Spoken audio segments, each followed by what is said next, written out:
संपूर्ण देशवासियों को आज गणेश चतुर्थी की बहुत बहुत बधाई हो। एक स्त्री, जितने पूरे विश्व में लोग कथा श्रवण कर रहे हैं, देश विदेश में बैठकर भक्त इस पवित्र प्रांगण में बैठकर कथा श्रवण कर रहे हैं, वो अपने भीतर एक उतारिएगा। पुरुष और स्त्री में एक अंतर है। पुरुष जब भगवान के मंदिर में जल चढ़ाता है, जल अगर चढ़ा रहा है तो वह अपने माता पिता, अपने नाना नानी को पार लगाता, दादा दादी को पार लगाता। पर शंकर के मंदिर में अगर कोई स्त्री, कोई नारी, कोई लड़की, कोई कन्या, कोई बेटी, कोई माँ, कोई वृद्ध भी अगर शंकर के मंदिर में एक लोटा जल चढ़ा रही है तो वो अपना मायका और अपना ससुराल दोनों की 71 पीढ़ी को पार उतार देती है। और कितना सुंदर कहा माता पार्वती जी ने भगवान शंकर से अमरनाथ की गुफा में प्रश्न करते हुए कहा कि पुरुष भगवान की सेवा में लगे, भजन में लगे, मंत्र उच्चारण में लगे तो उसका फल पुरुष को प्राप्त होता है। पर अगर स्त्री, नारी अगर भगवान शंकर की आराधना में लगती है, शिव की भक्ति में लगती है, तो हे भोलेनाथ, उसका फल किस किस को मिलता है। शिव महापुराण की कथा कहती है, भगवान शंकर का चरित्र कहता है, पुरुष का करा गया पुण्य पुरुष को प्राप्त होता है। पर केवल भारत की भूमि पर एक नारी एक ऐसी होती है, स्त्री ऐसी होती है, जिसने अगर सोमवार का व्रत कर लिया, मंगलवार का व्रत कर लिया, तीज का व्रत कर लिया, चतुर्थी का व्रत कर लिया, छठ का व्रत कर लिया, पंचमी का व्रत कर लिया, नवरात्रे के व्रत कर लिए, कोई सा व्रत, कोई सी पूजन अगर भारत की भूमि हो, चाहे देश विदेश की नारी हो, अगर कोई स्त्री व्रत करती है तो उसका फल केवल स्त्री अकेली को नहीं मिलता, उसका फल उसके बेटे को, उसकी बेटी को, उसके पति को, उसके ससुर को, उसकी सास को और उसके मायके को, सबको प्राप्त होता है। ये नारी के द्वारा किया गया पुण्य का फल उसके पूरे परिवार को मिलता है, पूरे परिवार। शायद आप लोगों को मालूम है कि नहीं मालूम, हमें ध्यान में नहीं है। करवा चौथ का व्रत किसके लिए होता है? जम के बोलो जरा, इधर होता है कि नहीं होता छत्तीसगढ़ में? अरे जम के तो बोलो, होता है। किसके लिए करते हो? पति की लंबी उम्र के लिए, ठीक है। और ये पूरी दुनिया जानती है कि करवा चौथ का व्रत पति की लंबी उम्र के लिए होता है।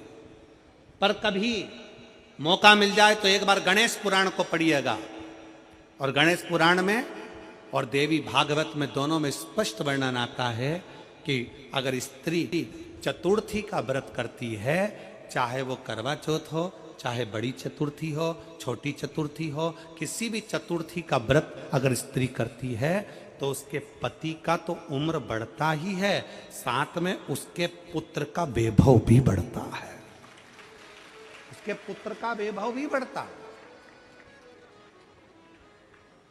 उसकी संतान का सुख भी बढ़ता है। तो कोई ये विचार ना करे कि करवा चौथ का व्रत केवल पति के लिए होता है। शिव महापुराण की कथा कहती है कि करवा चौथ का व्रत अगर स्त्री करती है तो पति की तो उम्र बढ़ती है, साथ में उसके बच्चों का वैभव भी बढ़ता है। कोई व्रत अगर स्त्री करती है, नवरात्रे का व्रत कर रही है, नवरात्रे में उपवास रख रही है, उसका फल सबको मिलता है, उसके पूरे घर को प्राप्त हो, पूर्ण घर।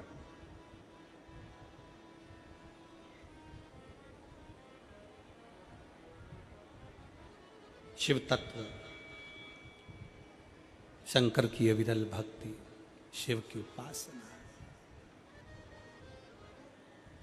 मंत्री से ज्यादा मंत्र पर भरोसा रखो, मंत्री से ज्यादा मंत्र पर भरोसा रखो, और संसार से ज्यादा मेरे महाकाल पर भरोसा रखो। तो नहीं मालूम कि गणेश जी कब फ्री रहते हैं? हमने कहा गणेश जी फ्री रहने का केवल एक समय होता है, एक टाइम होता है, एक पल होता है, एक घड़ी होती है। गणेश जी की सबसे पहली जो आरती हो, उस आरती के समय पर अगर धूप बत्ती जलाई जाए या गोबरी को जलाकर उसमें गूगल छोड़ी जाए और गूगल छोड़ने के बाद गणेश जी का नाम ध्रुम वर्ण कह दिया जाए तो गणेश जी को तुम्हारे घर की पूजा स्वीकार करना पड़ती है। बस वो समय हम जानते। हम तो बस उतना जानते हैं कि शिव महापुराण में लिखा और मुद्गल पुराण में लिखा, गणेश पुराण में लिखा, गणेश जी का एक नाम होता है ध्रुम वर्ण। क्या नाम है? ध्रुम वर्ण। गणेश जी का एक नाम होता है। जब हम धूप जलाकर और धूप लगाने के बाद में गणेश जी की सबसे पहली आरती करने के पहले, अगर हम सबसे पहली आरती गणेश जी की कर रहे हो, अपने घर में स्थापना कर रहे हो, बिठा रहे हो, और तुम चाहते हो कि गणेश जी मेरे घर में आके मेरी पूजा को स्वीकार करें और जो मांगू मेरा गणेश मुझे दे 10 दिन के अंदर, तो पहला नाम लेकर पुकार लेना ध्रुम वर्ण विनायक, बैठो, बस काम हो गया। वो फिर ही होकर आता है, वो बैठता है, अलमस्तता में बैठता। अब वो हमसे पूछे समय क्या है, हमने कहा देखो हमारे को तो मालूम नहीं, बस इतना जरूर जानते हैं कि ध्रुम वर्ण नाम के मेरे विनायक, जो जिनके शरीर से भक्तों के ताप मिटाने के लिए अग्नि तेज निकलता रहता है, जिनके शरीर से धुएं की भांति अग्नि प्रकट होती रहती है। अग्नि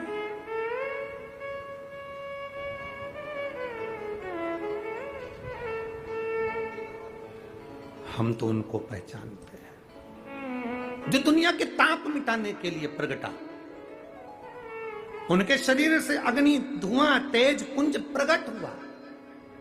वो ध्रुम वर्ण विनायक साधारण, उसका केवल नाम उच्चारण कर कर भी अगर विराजित किया जाए, वो आया स्वीकार करेगा। 10 आप अभी तक बिठा लेते थे सिद्धि विनायक आओ, मयूरेश्वर आओ, भगवान को बल्लेश्वर पधारो, आपने बुलाया, आया वो, बैठा वो, ऐसा नहीं कि नहीं बैठा, पर हमें समय का भान नहीं हो पाया। हम किस समय पर भगवान को रिझाएं? परमात्मा को रिझाने का कोई समय होता है? भगवान को तो जब तुम्हारी मर्जी पड़ जाए, जब तुम्हारा दिल कर जाए, तब मेरे भगवान को रिझाने का प्रयास करो, वो तुम्हारे करीब में आकर बैठ जाएगा। जब तुम्हारा मन पड़े, जब तुम्हारी मर्जी पड़े।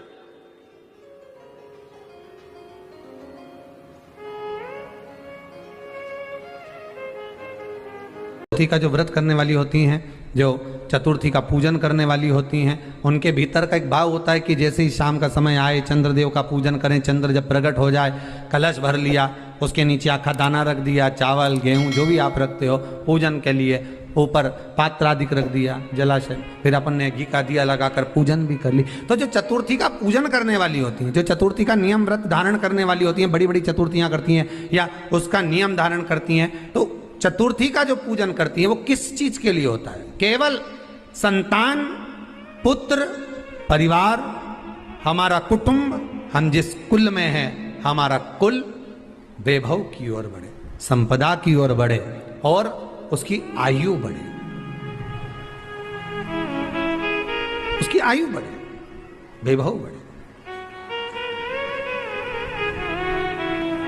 बहुत ध्यान दीजिएगा महाराज, चतुर्थी की पूजन में जो आप आखा दाना रखते हो, गेहूं वगैरह कुछ भी जो भी रखते हो, उसकी बड़ी महत्वता होती है महाराज। यहां तक कहा गया है, चतुर्थी की कथा तो आप लोग पढ़ते होंगे, जो लोग पढ़ते हैं उनको मालूम होगा। चतुर्थी की कथा में लिखा है, चौथ माता के व्रत में वर्णन किया गया है कि वो आखा दाना जो रखा जाता है, मान लो कोई जरूरी काम होता है तभी आखा दाना को रखा जाता है, संभाल के रखते हैं कि हम इस काम के लिए जा रहे हैं और हमारा ये कार्य सफल होना चाहिए। तो जिसने चतुर्थी का व्रत करा है, जिसने चंद्रदेव का पूजन करा, चतुर्थी का व्रत करा, वो गणेश जी से विनती करके वहां से 2-4 आखा दाना उठा ले, और जो व्यक्ति का काम अटक रहा है अपने ही घर का, पर दूसरे कुल को नहीं देना, अपने ही कुल के अंतर्गत जो काम अटक रहा है उसकी जेब में, उसके पल्लू में उस चीज को रख दिया जाए। तो चतुर्थी जो अगली आती है, जैसे आप महीने की करते हो तो महीने की, और आप जैसे करते हो कि 4 अलग बड़ी बड़ी चतुर्थी करते हो, तो उसके अनुसार आपका कार्य सिद्ध होता ही है। उस आखे दाने का इतना महत्व होता है क्योंकि चतुर्थी का व्रत करने वाली माता जब व्रत करती है तो स्वयं चतुर्थी की कथा में लिखा हुआ है कि पार्वती जी गणेश जी से चतुर्थी की कथा बचवाती। चतुर्थी की कथा बाची किसने थी? स्वयं गणेश जी महाराज ने। और सुनी किसने थी? माता पार्वती। बाचने वाले गणेश जी थे, सुनने वाली माता पार्वती थी। तो चतुर्थी की कथा जब होती है तो उसको स्वयं गणेश जी बाच रहे हैं। तो व्रत कौन सुन रही है? माता पार्वती। और आपने जो आखा दाना लिया वो गणेश जी के भाव से लिया, गणेश जी से निवेदन करके, विनय करके, प्रार्थना कर उसको प्राप्त किया। जिनको शुगर की बीमारी हो, बीपी हो, उनसे निवेदन करूंगा, गणेश जी का दांत जो टूटा हुआ है, उस टूटे हुए दांत के भाग की ओर 5 दुर्वा सफेद दुर्वा, पानी का जो जलाशय होता है, कुआं होता है, बावड़ी होती है, तालाब होता है, नदी होती है, वहां लगती है सफेद दुर्वा। 5 सफेद दुर्वा टूटे हुए दांत की ओर समर्पित कर दें। दोपहर में ठीक 12 बजे वही दुर्वा 5 मिनट बाद उठा लें और उस दुर्वा को एक दिन में सुबह खाली पेट एक दुर्वा को खा लें। महाराज, आपका शुगर और बीपी लेवल में मिलेगा। आपने मुझे दुर्वा समर्पित करी है, ये दुर्वा जो मुझे देगा वो वैभव प्राप्त करेगा। जो दुर्वा मुझे समर्पित करेगा उसके जीवन में रोग दूर हटेगा। शंकर भगवान कहते हैं, गणेश ये दुर्वा, इस दुर्वा का अलग अलग महत्व है। महाराज, कुएं के पास की सफेद दुर्वा, कुएं के पास की सफेद दुर्वा, यदि 41 दुर्वा प्रत्येक बुधवार को गांठ लगाकर गणेश जी को समर्पित कर कर वापिस उठाकर उस दुर्वा को खाली पेट, आपके घर में भी गणेश जी होंगे, उनको समर्पित करो। खाली पेट इस दुर्वा को केवल चबा चबा कर खा लो और आधे घंटे बाद पानी को पी लो। बुधवार की बुधवार 5 बुधवार करना, गणेश जी को चढ़ाना, सफेद दुर्वा को गणेश जी को समर्पित कर कर चबा चबा कर खाना। उदर की प्रॉब्लम, जो भी मसा आदि की प्रॉब्लम होती है, उदर से जुड़ी हुई होती है, जिस चीज से जुड़ी होगी, पेट की जितनी प्रॉब्लम होगी, आपको जितनी भी प्रॉब्लम होगी, वो सारी 5 बुधवार करना। 6ठे बुधवार को जरूरत ही नहीं पड़ेगी। कितनी भी प्रॉब्लम हो पेट से, कितनी,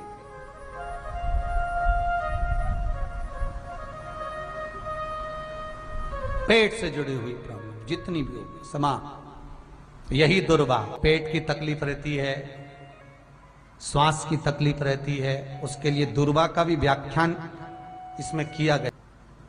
यदि चतुर्थी के दिन 7 गांठ वाली दुर्वा 21 ले लो और चतुर्थी के दिन गणेश जी को समर्पित कर दो। पंचमी तिथि को उस दुर्वा को उठाकर दूध में डाल दो और उस दुर्वा को दूध में डालकर उस दूध में उस दुर्वा को मल लो। और जिसके सफेद चमड़ी पड़ गई हो, चर्म रोग हो गया हो, उस दूध को उस दुर्वा के साथ, दूध नहीं भी हो तो पंचमी के दिन दुर्वा का लेपन शरीर पर कर लें। आधे घंटे तक करने पर पंचमी को प्रदोष काल में स्नान कर लें। महाराज, आपको चर्म रोग में आराम लग जाएगा, सफेद चमड़ी अपने असली रंग में आना प्रारंभ हो जाएगी।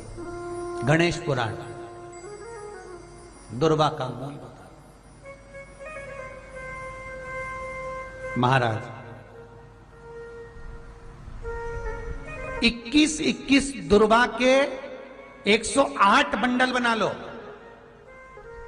अगर एग्जाम में बैठ रहे हो, सरकारी परीक्षा में बैठ रहे हो, पास नहीं हो रहे, नौकरी नहीं लग रही, बहुत जगह इंटरव्यू दे दिया, 21 दुर्वा के 108 बंडल बनाओ, उसकी माला बनाओ और देवी के मंदिर में, माता जगदम्बा के मंदिर में, अर्थात जहां शंकर पार्वती पूर्ण परिवार विराजमान हो, ऐसे देवी के मंदिर में गणेश जी के गले में वो माला अर्पण करिया है, अपना नाम बोलकर और जिस एग्जाम में बैठ रहे हैं उसका भाव वर्णन कर कर। महाराज, और वहीं से एक पुष्प लेकर अपने कमरे में जहां पढ़ते हो, कांच की प्लेट में उस फूल को रख दीजिए और दूसरे दिन एग्जाम के लिए चले जाइए। आपको उसका फल अवश्य मिलेगा, अवश्य मिलेगा। आप उसमें उत्तीर्ण होंगे, फल प्राप्त होगा। दुर्वा सुख का अनुभव करा देता, आनंद का अनुभव। घर में शांति ही ना रहती हो, सुख ही नहीं है, क्लेश 24 घंटे बना हुआ है, घर में ना कोई बात ना कोई प्रसंग, उसके बाद भी सबका मुंह फूला हुआ है, उसके बाद भी सबका चेहरा उतरा हुआ है।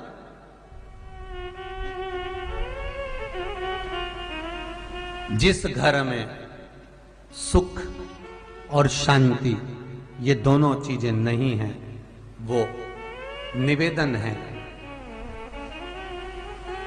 लाल वस्त्र में लाल फूल रखकर उसमें थोड़ा धना, धना जानते हो वो खड़ा धना आता है, धना पाउडर नहीं, धना हरा धना, और 5 गोल सुपारी,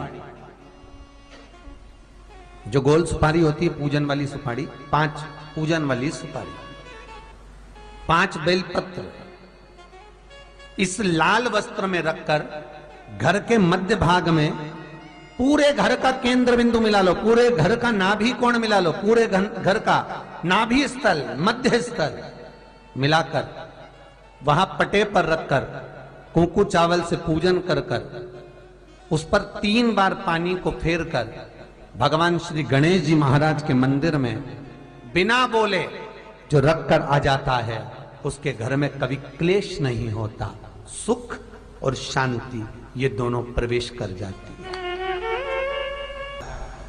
भगवान शंकर का शिवलिंग बेलपत्री के पेड़ के नीचे बनाना, साथ में गोबर के विनायक बनाना, गोबर का गणेश, और गोबर का गणेश बनाकर एक छोटी सी पिंडी जैसी माता जगदम्बा के लिए एक ढेली रख देना, गोबर की, महाराज मिट्टी या गोबर की। इन तीनों स्वरूप का पूजन आप करना बड़े प्रेम से, चंदन चंदन आदि अक्षत पुष्प समर्पित कर कच्चा दूध तीनों पर चढ़ाना, दही तीनों पर चढ़ाना, शहद तीनों पर चढ़ाना, घी तीनों पर चढ़ाना, शक्कर तीनों पर चढ़ाना।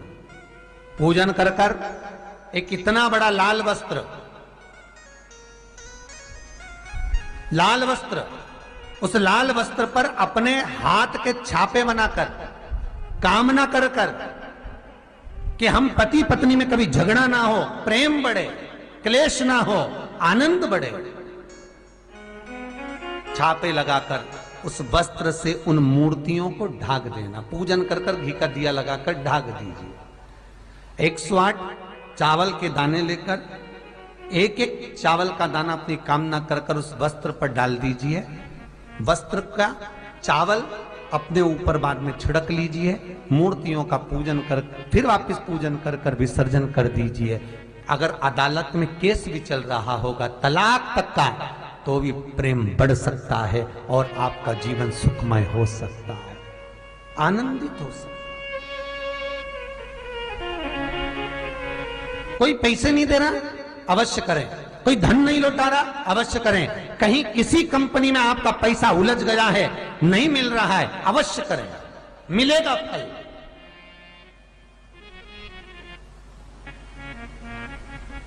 लाखों रुपए डूब रहे हैं, एक बार करने में क्या जाता है, निकल आएगा पैसा। कामना कर कर कर। निवेदन है आपसे,